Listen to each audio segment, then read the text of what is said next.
Fathu Mekah, pembebasan kota Mekah.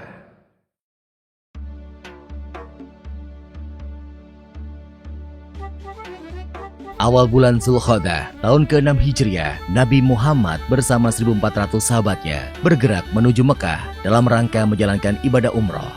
Rombongan besar tersebut membawa 70 ekor unta sebagai hewan kurban. Para sahabat Nabi sangat antusias mengikuti perjalanan ke Mekah, terutama kaum muhajirin yang telah lama meninggalkan kota kelahirannya. Namun, perjalanan mereka terhenti di wilayah Hudaybiyah, 22 km arah barat kota Mekah. Di Hudaybiyah, beberapa orang Quraisy bertanya tentang keperluan rombongan Nabi datang ke Mekah. Utusan Nabi Muhammad menjelaskan bahwa kedatangan mereka bukan dalam rangka penyerbuan, tetapi untuk menjalankan ibadah umroh, menyembelih kurban, dan setelah itu kembali ke Madinah. Namun, orang-orang Quraisy tetap bersikeras menolak kedatangan Nabi Muhammad dan para sahabatnya. Melihat penolakan orang-orang Quraisy, Nabi Muhammad mengutus Utsman bin Affan menemui para pemimpin Mekah dan menjelaskan tujuan kedatangan mereka.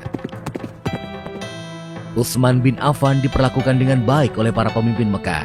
Bahkan, para pemimpin Mekah mengizinkan Utsman untuk melakukan tawaf di Ka'bah. Tapi tanpa Nabi Muhammad dan para sahabatnya, Utsman menolak tawaran tersebut. Para pemimpin Mekah tetap menolak kedatangan Nabi Muhammad dan para sahabatnya. Oleh karena itu, dilakukan perundingan antara kaum muslim dan Quraisy Mekah. Nabi Muhammad memimpin langsung delegasi kaum muslim, sedangkan delegasi kaum Quraisy dipimpin oleh diplomat senior mereka, Suhail bin Amr. Perundingan yang berjalan alot tersebut akhirnya menghasilkan beberapa kesepakatan yang isinya, pertama, gencatan senjata antara kaum muslim dan Quraisy Mekah selama 10 tahun. Tidak akan ada tindakan buruk maupun permusuhan dari kedua belah pihak. Kedua, jika ada yang datang kepada Muhammad tanpa izin keluarganya, maka dia harus dikembalikan. Dan jika ada muslim yang datang kepada kaum Quraisy, maka dia tidak akan dikembalikan. Ketiga, dibebaskan kepada seluruh klan yang ada di Arab untuk menjalin kerjasama kepada kaum muslim maupun kaum Quraisy. Keempat, pada tahun tersebut rombongan kaum muslim belum diperbolehkan memasuki Mekah. Pada tahun berikutnya, kaum muslim baru diizinkan masuk Mekah selama 3 hari dan hanya boleh bersenjatakan pedang tanpa diunus. Kelima, perjanjian antara kaum muslim dan Quraisy Mekah didasari ketulusan dan kesediaan untuk melaksanakannya tanpa penipuan dan penyelewengan. Kesepakatan yang dikenal sebagai perjanjian Hudaybiyah tersebut dibuat rangkap 2, masing-masing untuk kaum muslim dan kaum Quraisy Mekah. Isi perjanjian yang dianggap merugikan pihak muslim itu membuat para sahabat keberatan. Namun, Nabi Muhammad berhasil meyakinkan para sahabatnya bahwa perjanjian tersebut sebenarnya sangat menguntungkan kaum muslimin. Setelah sekitar 20 hari berada di Hudaybiyah, Nabi Muhammad dan para sahabatnya kembali ke Madinah.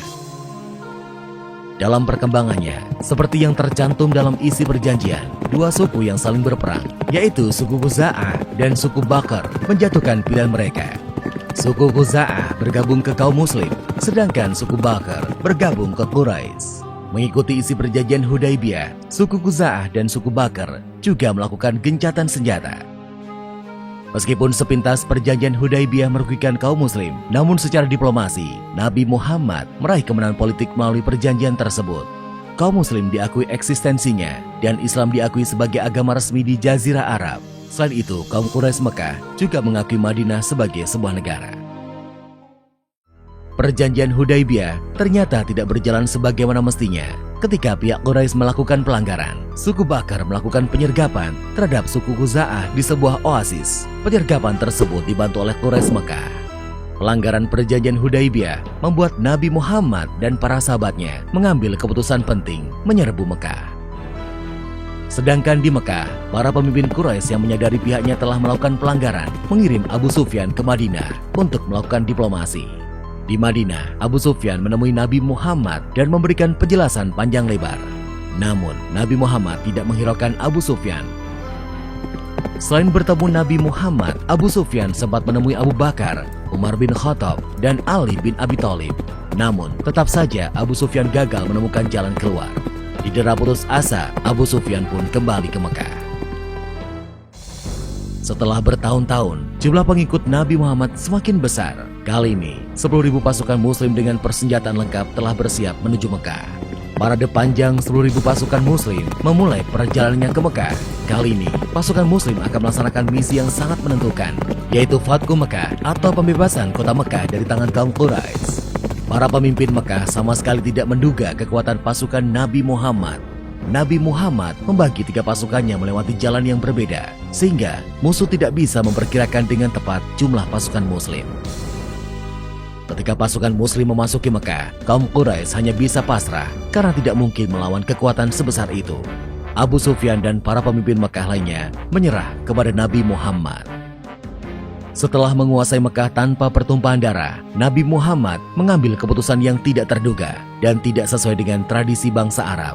Nabi Muhammad memerintahkan para pemimpin pasukannya mengucapkan Al-Yaum, Yaum Al-Marhamah, yang artinya adalah hari ini hari kasih sayang. Nabi Muhammad mengampuni semua penduduk Mekah dan melarang pasukannya melakukan pertumpahan darah. Hari itu, 17 Ramadan tahun ke-8 Hijriah, Mekah berhasil dibebaskan dari kekuasaan kaum Quraisy Mekah. Saat itu juga, berhala-berhala yang berada di sekitar Ka'bah dihancurkan. Pembebasan kota Mekah menjadi tonggak sejarah, tidak hanya di Jazirah Arab, tetapi juga di seluruh dunia. Nabi Muhammad tampil sebagai pemimpin yang memberikan contoh bagaimana sebuah penaklukan pusat kekuasaan musuh tanpa pertumpahan darah, sekaligus tanpa pembalasan dendam. Dalam tradisi Arab, pihak yang kalah akan menunggu giliran untuk dieksekusi. Namun, Nabi Muhammad menghapus tradisi tersebut. Pihak yang kalah telah diampuni.